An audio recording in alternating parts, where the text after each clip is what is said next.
नमस्कार। टॉपिक के तत्वाधान में आयोजित गीता ज्ञान गंगा अभियान के अंतर्गत प्रश्नोत्तरी सत्र के तीसरे संध्या में आप सबका बहुत बहुत स्वागत है। वाह। आज पुनः आचार्य जी ने हमें अपना बहुमूल्य समय दिया है। आज पुनः हम अपने दर्शकों के प्रश्नों को हम लोग गुरु जी से पूछेंगे, उसका समाधान मिलेगा हम लोग को। आचार्य जी, सर्वप्रथम आपको प्रणाम। आचार्य जी, आपने पिछले सत्र में धर्म को रिलीजन के रूप में हमें अच्छी तरह समझाया। क्या धर्म और रिलीजन अलग अलग हैं? धर्म क्या है? धर्म और रिलीजन अलग कैसे हैं? धर्म की उपयोगिता क्या है?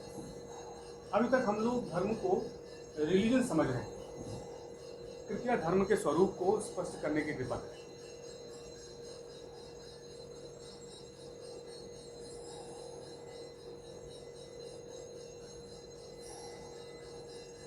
मैं सभी सम्मानित श्रोताओं का हार्दिक स्वागत करता हूं और हमारे सुजीत जी ने आप सब की ओर से जो प्रश्न रखा है वह वर्तमान संदर्भ में अत्यंत महत्वपूर्ण है। पहला प्रश्न है, क्या धर्म और रिलीजन अलग हैं? बिल्कुल अलग हैं। वैसे ही अलग हैं जैसे आकाश और पृथ्वी अलग है। दोनों में अंतर आसमान और ज़मीन का है। ज़मीन को हम लोग रिलीजन, मत, मजहब, संप्रदाय कहते हैं और धर्म को आकाश कहते हैं। पहला अंतर है। दूसरा अंतर क्या है? मत को, मजहब को, संप्रदाय को, रिलीजन को किसी ने बनाया, किसी ने स्थापित किया। पैगंबर ने, भगवान के दूत ने, प्रॉफिट ने, इत्यादि इत्यादि। जबकि धर्म को किसी ने बनाया नहीं है। धर्म का कोई फाउंडर नहीं है। ये दूसरा अंतर है।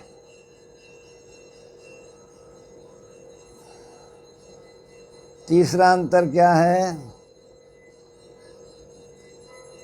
हर मजहब का, हर रिलीजन का एक पवित्र ग्रंथ है, जबकि धर्म का कोई एक पवित्र ग्रंथ नहीं है।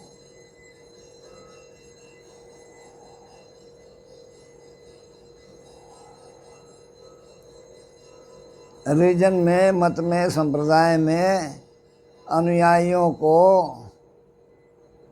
उस संप्रदाय के नियमों को पालन करने की बाध्यता है।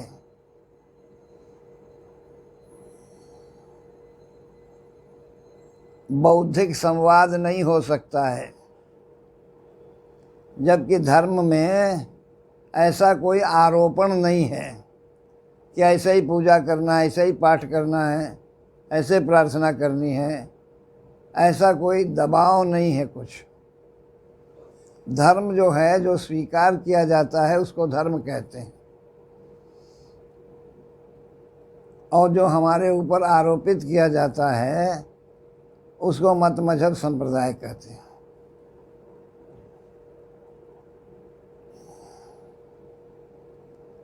धर्म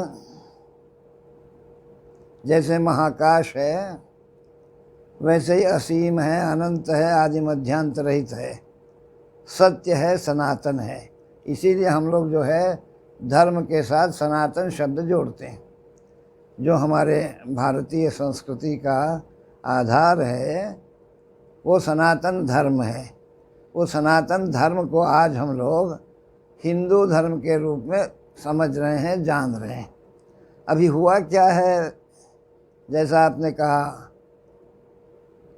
कि हिंदू, मुसलमान, ईसाई, सिख ऐसे हिंदू को समानांतर खड़ा कर दिया। यानी हिंदू धर्म क्या है, जैसे अनेक संप्रदाय हैं वैसे हिंदू भी एक संप्रदाय है, एक रिलीजन है, जबकि वास्तव में ऐसा है नहीं।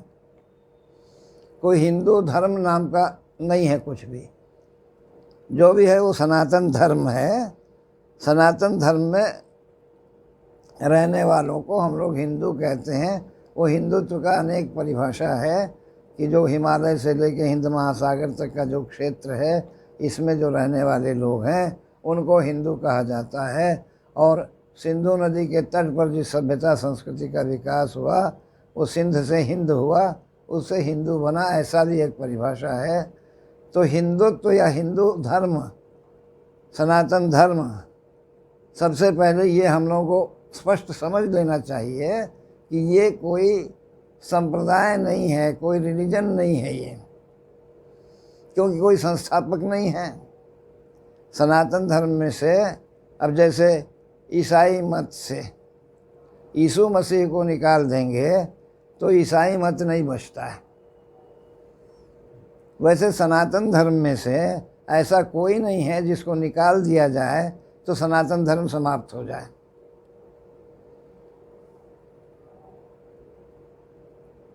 इसलिए सनातन धर्म जो है वो किसी व्यक्ति के आश्रय में नहीं है।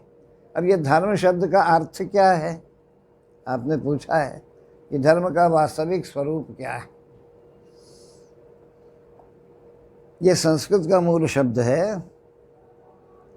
इस शब्द का भावनात्मक अर्थ है जिससे हर सत्ता अपने स्वरूप में स्थित है, उसको धर्म कहते हैं। धर्म ने सब धारण किया हुआ है।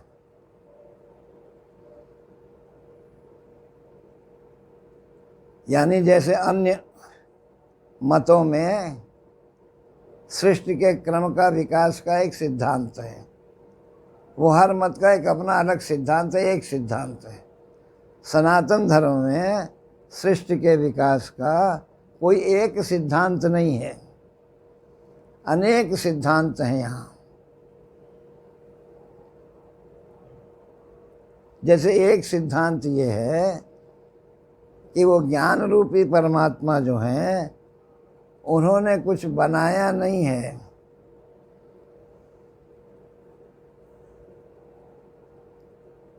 धर्म का आश्रय लेकर के वो स्वयं अनेक रूप में प्रकट हो गए। यानी परमात्मा ही समुद्र हो गए, परमात्मा ही पहाड़ हो गए, परमात्मा ही वृक्ष हो गए, पशु पक्षी प्राणी हो गए।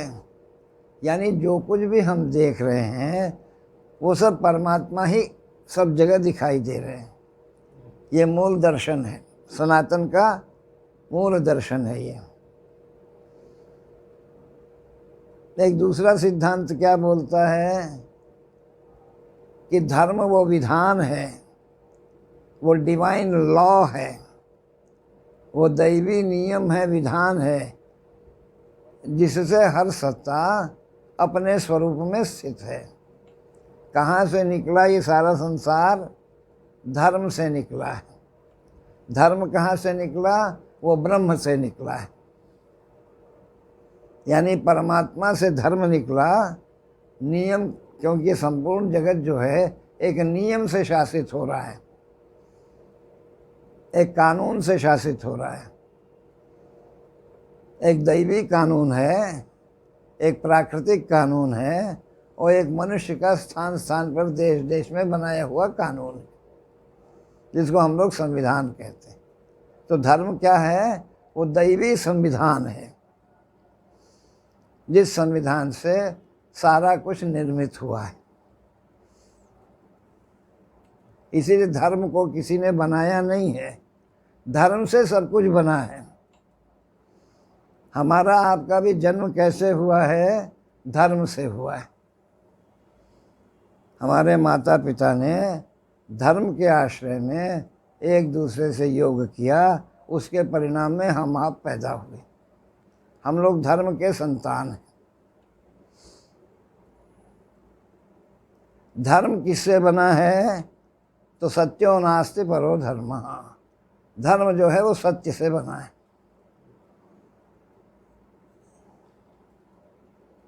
इसीलिए हमारे यहाँ क्या दिखाई देता है कि हमारे यहाँ सनातन धर्म को मानने वाले लोग वो कभी सांप्रदायिक सोच नहीं रखते हैं। हमारे यहाँ आकाश की किसी से दुश्मनी नहीं होती है। आकाश से जो दुश्मनी लेता है वो अंत में समाप्त हो जाता है। आकाश कभी समाप्त नहीं होता। सनातन धर्म क्यों सनातन है, क्यों सदैव बने रहने वाला है। जैसे कितने ही पिंड आते रहते हैं आकाश में और आयु समाप्त होने पर विस्फोट करके विलीन हो जाते हैं, वैसे हर संप्रदाय एक काल विशेष में प्रकट होता है, एक कालखंड में प्रभावी रहता है और कालांतर में वो नष्ट हो जाता है। उसकी जगह नए संप्रदाय आ जाते हैं। जैसे आकाश में नक्षत्र हैं, तारे हैं, टूटते रहते हैं, फिर नए नए नक्षत्र बनते रहते हैं, ये चलता रहता है। यानी धर्म क्या है, वो आकाश की तरह हुआ। और ये जो जितने ज्योतिर्पिंड हैं ये सब मत मजहब संप्रदाय हुए। जो भी साकार हो जाता है उसकी आयु निर्धारित हो जाती है। सिर्फ अमरत्व किसको है, जो निराकार है। तो आकाश चूँकि निराकार है, उसी प्रकार धर्म भी अपने स्वरूप में, मूल स्वरूप में निराकार है। तो निराकार जो आकाश है, अमर है, अजर है, आदि मध्यांत रहित है, वैसे ही सनातन धर्म भी आदि मध्य अंत से रहित सनातन है। कभी नष्ट नहीं होता, आकाश नष्ट नहीं होता। उसके अनुयायी कम वैसे होते रहते हैं इतिहास के कालखंड में, लेकिन वो अपने धर्म को कोई नष्ट नहीं कर सकता है। हम धर्म को पालन करेंगे, धर्म को बचाएंगे, धर्म पर चलेंगे तो हम बचे रहेंगे। इसीलिए महाभारत में युधिष्ठिर महाराज का एक वचन है, धर्मो रक्षति रक्षितः धर्म एव हतो हन्ति। जो धर्म को बचाता है, धर्म उसको बचाता है।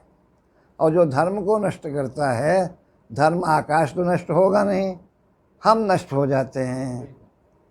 कानून तो नष्ट होता नहीं है, उस कानून का पालन नहीं करने वाला नष्ट हो जाता है। कानून तोड़ने से कानून नहीं टूट रहा है। कौन टूट रहा है? कानून को तोड़ने वाला टूट जाता है। तो इसीलिए ये कहा गया कि धर्म जो है, इसीलिए हमारे यहाँ कैसा था, धर्म की शिक्षा, संप्रदाय की शिक्षा नहीं है हमारे यहाँ। हम किसी मजहब की शिक्षा नहीं देते हैं, हम धर्म की शिक्षा देते हैं। धर्म की शिक्षा से क्या मतलब है? जो मानवीय मूल्य हैं उनकी शिक्षा देते हैं। मानवीय मूल्य क्या हैं? सत्य है, विश्वास है, श्रद्धा है, प्रेम है, त्याग है, ये सब मूल्य हैं। दया है, सहनशीलता है, ये सब मूल्य हैं, वैल्यूज़ हैं। धर्म की शिक्षा कहने का अर्थ क्या हुआ? वैल्यूज़ की शिक्षा हमारे अंदर जो है। इसीलिए हम लोगों के देश में, जिनको हम लोग आज हिंदू कह रहे हैं, उनके अंदर सांप्रदायिक भाव का अभाव है। हम लोग मुसलमान की तरह सांप्रदायिक नहीं हो सकते, हम लोग ईसाइयों की तरह नहीं हो सकते। क्यों नहीं हो सकते हैं? क्योंकि हम आकाश का प्रतिनिधित्व कर रहे हैं, हम किसी पिंड का प्रतिनिधित्व नहीं कर रहे हैं। इसीलिए इतना कुछ अत्याचार होने के बाद भी हमारे देश के लोगों के अंदर वैसा उत्तेजना नहीं दिखाई पड़ता है जैसा अन्य संप्रदायों के अनुयायियों के बीच में दिखाई पड़ता है। ये आप देख रहे हैं ना। और ये सहनशीलता को लोग कहता है कुछ लोग कि ये हम लोगों के पराजय का कारण, इसी ने अमर बना रखा है। आकाश क्यों अमर है? आकाश में प्रतिक्रिया नहीं है, आकाश में रिएक्शन नहीं है। आकाश को जो भी मारने आएगा वो मारते मारते खुद ही मर जाएगा, वो मरने नहीं आकाश कभी। वैसे ही सनातन धर्म है। धर्म को मानने वाले कम बेसी हो सकते हैं, लेकिन धर्म अपने आप में, सनातन धर्म कभी नष्ट नहीं होता है। इसको अच्छी तरह अंदर से समझ लेना चाहिए। दूसरा क्या है, सनातन धर्म का उद्गम कहाँ से हुआ? व्यक्ति से नहीं हुआ, सबसे पहले इसका उद्यम वेदों से हुआ। वेद भी कोई एक नहीं है, वेद 4 हैं। सृष्टि का एक और सिद्धांत क्या है सनातन धर्म का, कि सृष्टि का जो प्रारंभ हुआ वो सतयुग में हुआ। यानी जो पहला मानव सृष्टि में आया वो ऋषि था, वो ज्ञानी था, वो गुफा में रहने वाला नहीं था, वो नंगा रहने वाला नहीं था, वो सुसभ्य सुसंस्कृत सारे ब्रह्मांड का ज्ञान रखने वाला ऋषियों की हम संतान है। भाई हमारा गोत्र जो है वो क्या है, वो हमारे आदि मानव का पहचान है। ऋषयः सप्तपूर्वे चत्वारो मनवस्तथा मद्भावा मानसा जाता येषां लोक इमाः प्रजा। 7 ऋषियों के द्वारा और 4 मानवों के द्वारा, सनक, सनंदन और सनत कुमार, जो ज्ञान की परंपरा जिसमें बैठ करके हम आज आपसे चर्चा कर रहे हैं, ये ज्ञान की परंपरा जो चिरकुमार रूप में अभी भी बद्रीनारायण में, हिमालय में ये लोग अमर हैं। सनक, सनंदन, सनत और सनत कुमार, ये चारों 13-14 साल के सब बच्चे हैं, लड़के ब्रह्मचारी रूप में। इन्हीं से ये ज्ञान की परंपरा चली। और जो हमारी बायोलॉजिकल जैविक परंपरा है वो सप्त ऋषियों से चली। तो इसलिए क्या हुआ, सृष्टि का आदि जो है वो ज्ञान में हुआ। वर्तमान युग जो है वो कलयुग कहते हैं, ये मनुष्य के पतन का युग है, ऐसा हमारे ग्रंथ कहते हैं। जबकि पश्चिम के लोगों का कहना है कि ये सर्वोच्च उन्नति का समय, ऐसा विज्ञान, ऐसा चमत्कार, ऐसी उन्नति कभी पहले नहीं हुई थी। हो सकता है वो लोग ठीक हों बाहर से, बाहर की ऐसी उन्नति शायद कभी न हुई हो। हम लोग जो कह रहे हैं पतन का समय है, अंदर से आदमी का पतन हो गया। आदमी कम रह गया, आदमी जानवर ज़्यादा हो गया, आदमी राक्षस ज़्यादा हो गया। जो मानवीय गुण हैं, जो मानवीय मूल्य हैं, उनका ह्रास हो गया, उनका पतन हो गया, मानवता की कमी हो गई, तब न इतना युद्ध हो रहा है। यदि मानवता अगर रहता तो आदमी को ये दिव्य जो जीवन मिला है वो क्या लड़ने के लिए मिला है? थोड़ा भी विवेक न, वो भी धर्म के नाम पर, ये मजहब के नाम पर। उसको लोग कह रहे मजहबी है, जिहाद हम नहीं छोड़ेंगे। किसको मार रहे हो भाई? एक ही खुदा के बंदे हो सब, और मार रहे हो अपने ही बंदों को। तो जैसा हमने दिखाया है वो सब राजनीतिक लड़ाइयाँ हैं जिसमें ये हत्याकांड हो रहे हैं। कोई इसमें मजहब का कोई मतलब नहीं है, खाली मुखौटा मजहब का है। मतलब मजहब का कोई कल्याण हत्याओं से नहीं होता है। मजहब जितने भी खड़े हुए हैं, चाहे यीशु मसीह हो, चाहे मोहम्मद साहब हो, इन लोगों ने बलिदान दिया है, तब वो मजहब खड़ा हुआ है। इन्होंने मारा नहीं है, खुद मरने को तैयार हो गए। अभी सिख मत जो खड़ा है वो कैसे खड़ा है? मारने से खड़ा है, वो मरने से खड़ा है। मरने वालों को वीर कहा गया, मारने वाले तो कायर होते हैं। ये जो सनातन धर्म की परंपरा है वो मरने वालों की परंपरा है, देश के लिए, सिद्धांत के लिए, धर्म की रक्षा के लिए। यहाँ बहुत मरे हैं लोग, तब आज हम लोग बैठे हैं ना, चर्चा कर रहे हैं गीता के ऊपर, रामायण के ऊपर। ये जो चर्चा आज हो रही है, सोच लीजिए कितने अत्याचार हुए हैं 2000 साल में, और इसके बावजूद हम लोग अभी हैं। ऐसा नहीं है कि नहीं हैं, और रहेंगे ही। ये सब भ्रम है कि अब ख़त्म हो जाएंगे जनसंख्या। अरे जनसंख्या को कंट्रोल करने में उस प्रकृति को कितना समय लगता है? एक आदमी को 20 साल का बनाने में तो 20 साल लगते हैं, लेकिन उस 20 साल के जवान को गंगा में डूब जाने में 5 मिनट लगता है। सो प्रकृति जब उग्र रूप में आ जाएगी, अभी आ रही है हिमाचल में, उत्तराखंड में सब पिकनिक मनाने जा रहे हैं, तो पिकनिक की सज़ा प्रकृति दे रही है। भोगवादी जो सभ्यता आई हुई है, उस भोगवाद का ये सब परिणाम निकलना ही है। प्रकृति का शोषण हो रहा है, हम प्रकृति का सम्मान नहीं कर रहे। ये धर्म क्या कहता है? धर्म उसी को कहते हैं जो सम्मान करता है जंगल का, ज़मीन का, जल का।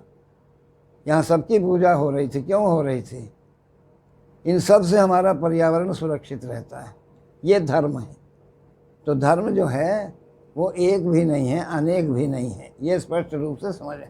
धर्म असीम अनंत है, सनातन। अब इस धर्म का जो प्रैक्टिकल स्वरूप कैसे बनता है, जब धर्म को हम लोग कर्म में ढालते हैं तो वो कर्तव्य बन जाता है। कर्म के स्तर पर हमारा धर्म क्या है? अपने कर्तव्य कर्म को करना। मैं अध्यापक हूँ, मेरा धर्म क्या है? शिक्षा देना। यही मेरा धर्म है।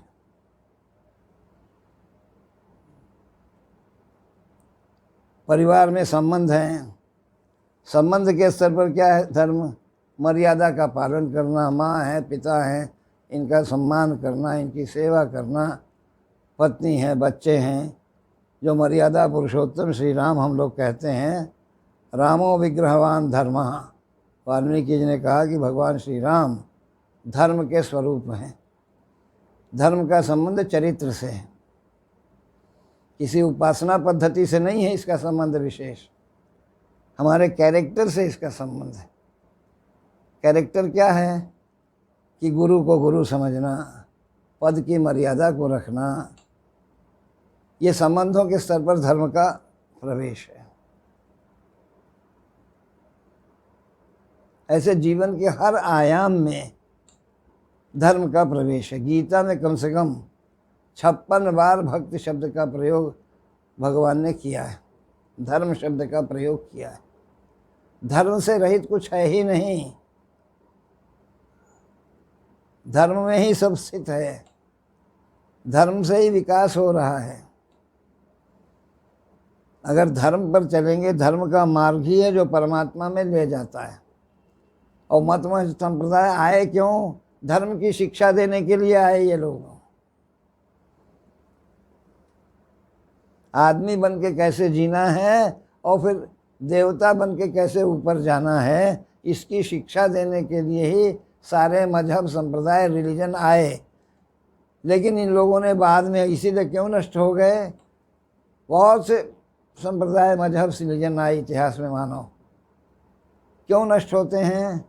जब कोई भी रिलीजन, कोई भी मजहब जो उसका लक्ष्य है धर्म की शिक्षा का, लोगों को देवता बनाने का, लोगों को भगवान के पास ले जाने का, आदमी को जानवर बनने से रोकने का, आदमी को दानव बनने से रोकने का, शैतान बनने से रोकने का, जो उनके ऊपर जिम्मेदारी है मजहब के ऊपर, उस जिम्मेदारी से वो लोग जब च्युत हो जाते हैं तो मजहब नष्ट हो जाता है।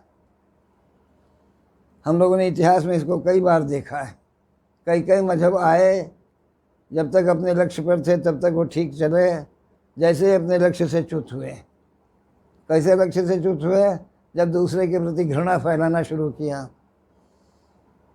हम अच्छे हैं, वो दुश्मन है, वो दूसरे मजहब का आदमी दुश्मन है, जो हमारे मजहब का आदमी, हमारे मजहब को भी हम लोग मार रहे हैं। एक भगवान है भाई, हमारे तो बहुत से भगवान हैं। हमारे तो यहाँ पत्थर भी भगवान है, नदियाँ भी भगवान है, पहाड़ भी भगवान है, पेड़ भी भगवान है, अनेक भगवान है। लेकिन हम लोग तो खून के प्यासे नहीं हैं एक दूसरे के। आप एक खुदा के बंदे कहते हो, फिर किसको मार रहे हो भैया? अपने ही आदमियों को मार रहे हो ना, ये क्यों मार रहे हो? ये भी लिखा है क्या पवित्र ग्रंथ में कि अपने ही आदमियों को मारो? वो लोग कौन काफिर हुए हैं? क्या कुफ्र कर रहे हैं? ये जितने देश हैं इस समय मजहब को मानने वाले, उन देशों में जो रक्तपात हो रहा है उसका क्या औचित्य है? उसका मजहब से क्या मतलब है? कोई उत्तर है? कोई देने वाला है उत्तर? पूछने वाले ही नहीं है तो देंगे क्या उत्तर? हम तो उनसे लड़ने के लिए आदमी तैयार कर रहे हैं, वो तो अपने ही नष्ट होने जा रहे हैं। उन लोगों का तो दौड़ ही नष्ट होने की ओर है। जो अपने ही लोगों को मारना शुरू कर दे तो उसको नष्ट होने में कितना समय लगेगा? वो तो नष्ट हो जाएंगे सब। हमको नष्ट करने का कोई ज़रूरत नहीं, काल ही नष्ट करता है, काल नियंत्रण कर रहा है ना सबकी। तो धर्मराज कहते हैं। धर्मराज कौन है? यमराज को धर्मराज कहते हैं। तो यमराज हिसाब कर रहा है, वही धर्म का मालिक है। तो धर्म कहने का अर्थ है सत्य को चलना।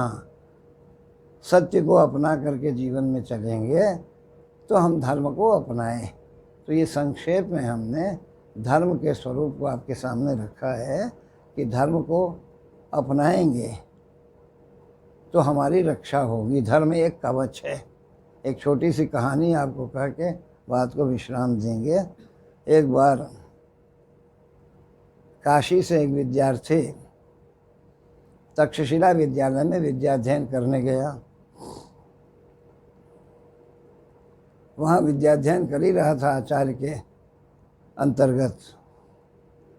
तो वहाँ आचार्य जी का जो युवा पुत्र था वो एकाएक जो है दिवंगत हो गया, उसकी मृत्यु हो गई। तो इस काशी के विद्यार्थी के मुंह से निकला, अरे यहाँ तो युवक मरते हैं। सहपाठियों के सामने कहा था। सहपाठियों ने जाके आचार्य जी को कहा कि वो काशी का विद्यार्थी तो ऐसा कह रहा है। तो विद्यार्थी को बुलाया। दुख तो था ही पुत्र शोक का, भाई तुमने क्या कहा? हाँ आचार्य जी, हमको आश्चर्य हो रहा है कि यहाँ युवक मरते हैं। तो आचार्य जी पूछा, क्यों भाई, तुम्हारे यहाँ युवक नहीं मरते क्या? क्यों? हमारे यहाँ कोई युवक नहीं मरता। वो इतना दृढ़ विश्वास था उसकी वाणी में कि आचार्य जी आगे प्रश्न नहीं किए। उन्होंने जब इनका क्रियाकर्म हो गया बेटे का, तो बाद में वो काशी के लिए निकल गया उसकी बात की सत्यता का पता करने के लिए। और उन्होंने कुछ कंकड़ पत्थर एक पोटली में बांध लिया।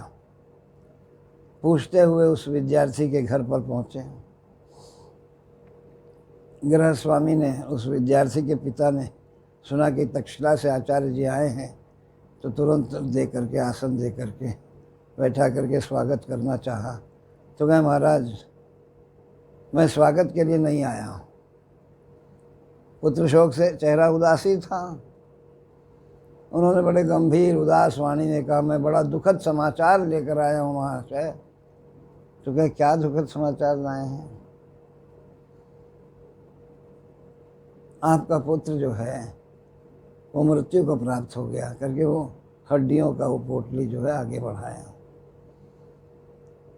तो गृहस्वामी जो थे वो 2 मिनट के लिए आँखों को बंद किए, फिर आंखें खोल के कहा, नहीं आपको आचार्य जी कुछ भ्रम हुआ है लगता है, मेरा युवा पुत्र तो मर ही नहीं सकता। तो वह मर ही नहीं सकता, क्यों? इसलिए कि 7 पीढ़ियों से हमारे यहाँ कोई युवक नहीं मरा। अच्छा, लेकिन आगे नहीं मरेगा इसका आपको कैसे भरोसा है? तो हाँ मुझे भरोसा है, क्योंकि हमने यमराज को धर्म के लौहपाश में बांध के रखा है।